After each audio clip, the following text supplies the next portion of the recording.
of market. A size of market is very, very important. The size of your market. We know that our market size is not large. We have the capacity to generate something that can be sold to another market that can bring revenue into our country, that can be exported to expand the revenue base. And we have to make use of the natural resources in such a way that it allows us to expand into emerging markets, into new markets, new areas that will drive economic prosperity back home. So all of these transformational thinking and projects by this PP civic government is aimed and directed at improving the economy and advancing our country. But look at the Marriott Hotel and what the Marriott Hotel has to offer. I think I would have developed a table that I'll ask your operator if they can put on the screen briefly. As we look at the Marriott Hotel, a lot of talk has been around the Marriott Hotel, its potential, and what it has brought for what it will bring to our people. We see from day to day the advertisements in the newspaper in relation to the Marriott Hotel. We already spoke about what it would mean for the tourism sector, driving traffic into Guyana. Now, look at the Marriott Hotel. The number of rooms in this Marriott Hotel would be 197. The international standards in relation to the employment for hotels is 4 persons per room. 4 persons per room. That would mean that there will be 780 direct jobs created by the Marriott. When it is fully operational, 780 direct jobs. How can this be a bad investment for Guyana when it will generate 780 new jobs? How can this be something that the opposition does not find favor with when it is generating 780 new jobs when it's fully operationalized for our Guyanese people? Something is wrong. I'm missing something. And look back at the graph. In addition to that 780 jobs, direct jobs, it is also going to create 1,000 indirect jobs. Suppliers, persons who have to supply the Marriott, outsourcing facilities. All of these would amount to about 1,000 jobs. And this is not what I am putting out there. This is the international standard. This calculation is based on international standards. Now you would have, when this Marriott is fully operationalized, 780 direct jobs and close to 1,000 indirect jobs. You're talking about meeting more than just about 1,800 persons directly. The Marriott opens up opportunity for about 1,800 persons directly. That is 7,000 if a family is 4. So you have 1,800 families that would benefit from the Marriott. If a family has 4 persons, you have 7,200 persons who would benefit as a result of this directly in terms of the creation of jobs as a result of this. This is not even counting the economic benefit to tourism, marketing, promotion, and so on, and the improvement in the infrastructure landscape of our country.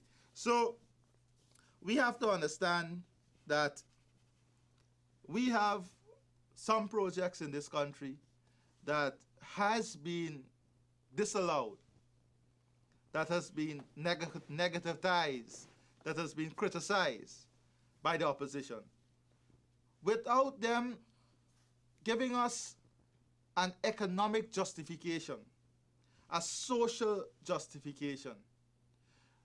The first criticism came when they said that the Marriott Hotel was not above board. There was some sort of corruption in this project. We had a corruption series debate.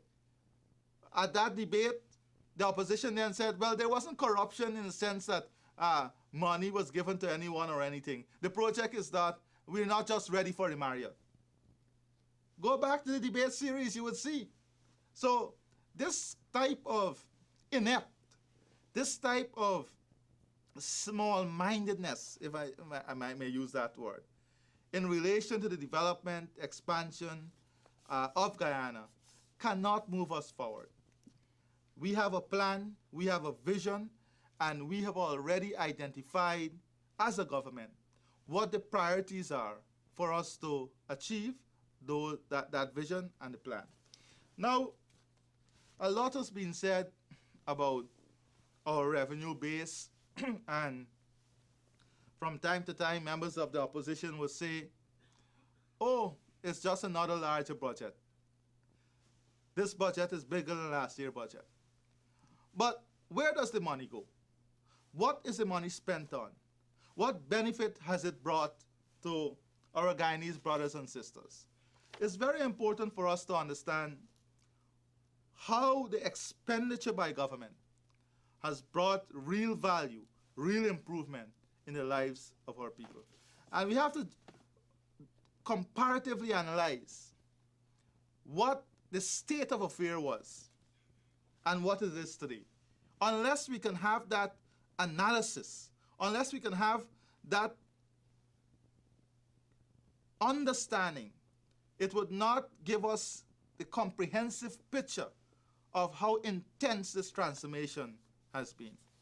I have developed, come here with a few graphs that I want to outline in relation to our expenditure on in the social sector.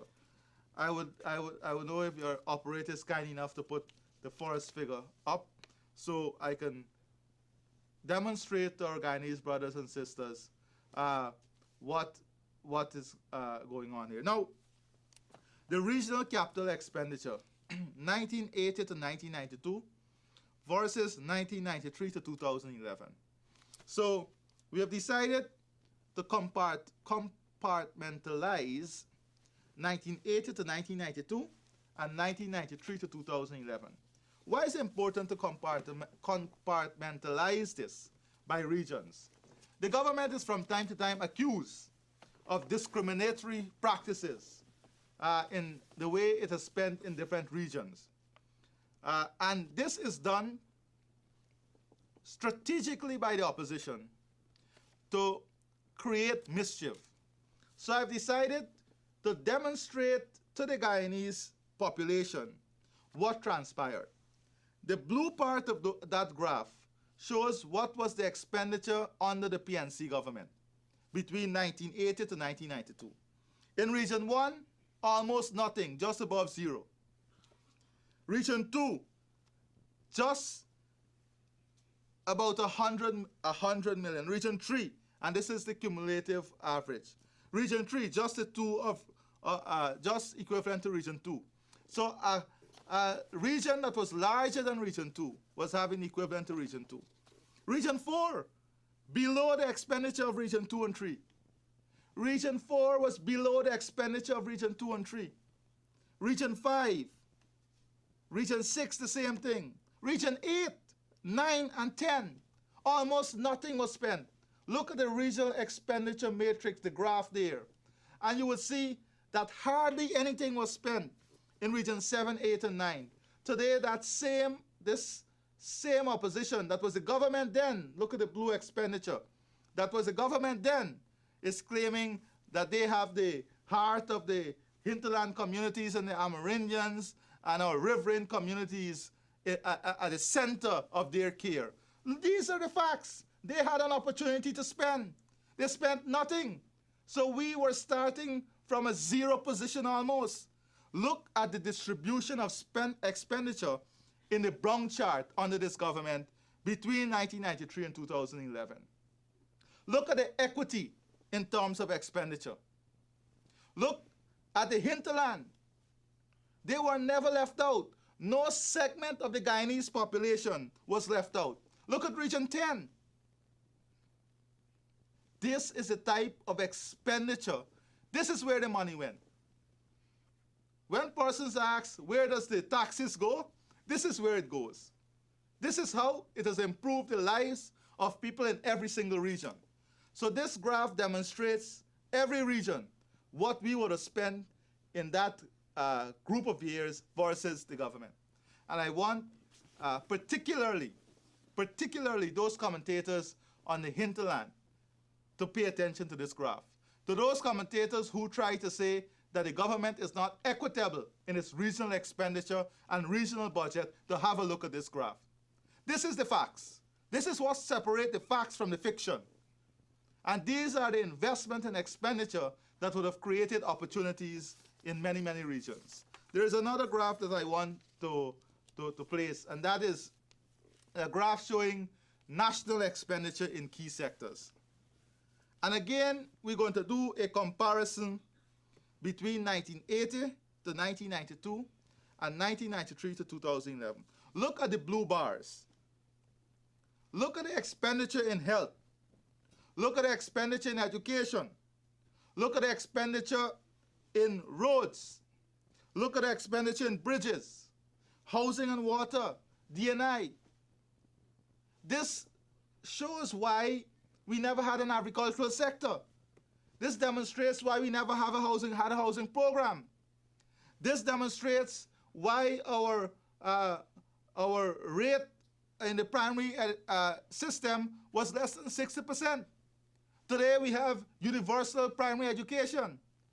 As a result of the investment we have made in the system, we have been able to have universal primary education. That is where the money went. Creating opportunities, topping the CXC exam in the whole region. Look at the road improvements. Sometimes we take for granted the fact that going to Timeri would have took you an hour sometimes with the potholes. Now in 25 minutes you're there. So these are the type of improvements. These are the type of investment that the government would have made to improve the lives. And look at the equitable nature in which it has been done. So when we say, oh, budget after budget, we're having bigger budget and we're having more revenue, you are seeing here diagrammatically where those revenue goes, what improvement it brings to our people. And there is another graph that I wanted to show, and this is a social sector spending. Look at the social sector spending over the year. And it is the spending in the social sector by various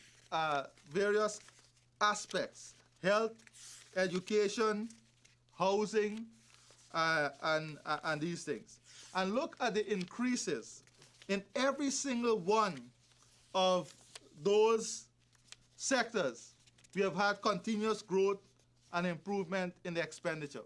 And that has been linked to improvement in many other things. For example, in the agricultural sector, we had improvement in our rice production. Today we can celebrate our highest export in rice. That did not come by accident. That came as a result of the continuous investment we have made in the agricultural sector. Look at the continuous investment in the health sector. And this is comparing our own years in government. The housing sector, all of these sectors would have seen tremendous investment. And we are seeing the output of these sectors as a result of those investments. I'll ask the operator if they can bring the other slide up. Now, this slide is per capita spending in the social sector. For every single Guyanese, we have seen increase in the spending per capita. So every year since 2009, we are spending more on every Guyanese to improve their health. That is why our life expectancy has moved from below 60 to above 70 today. I always say that before we came into government, the pensioner did not even have the luxury of living to enjoy the pension because life expectancy was below 60. Today, life expectancy is above 70. So you have that opportunity of even living to enjoy that pension. Life expectancy does not improve just like that. It speaks to the improvement of health care, better access to health care. Look at agriculture, the continuous improvement in the per capita investment for agriculture and the benefit that has brought to us. Today, we are net food producers. So, and we fulfill our own demand. The education per capita for education also is on the rise. And we are seeing the results of this not only locally, but when we compare ourselves with other regional partners. So these are some of the graphs, some of what I wanted to share with our brothers and sisters out there in understanding the realities of our country, in separating the facts from the fiction, and in providing the facts and figures that will allow us to understand that the PP civic government has a strategic plan in the way we have expended resources, and we have seen the comparable outputs as a result of those investments. I think your presentation, Honorable Minister, would have been very informative in terms of creating a clear picture of the equitable distribution of resources, not only at the regional level, but by sector. It now brings us to a point where we can maybe place some emphasis strategically on the Ministry of Housing and Water in terms of, you spoke about some of the investments over the years in the housing sector, the growth and the benefits. But I want us to start, take a look maybe at 2014 in terms of some of the targets you would have set, and where are you in terms of achieving those, inclusive of I think, looking at the allocation of 6,000 house lots for this year. Just well, as a general overview. Well, first of all, Edward, housing has been a transformation by itself. Many persons does not understand the comprehensive nature of the housing program. If I'm to tell you that before the end of April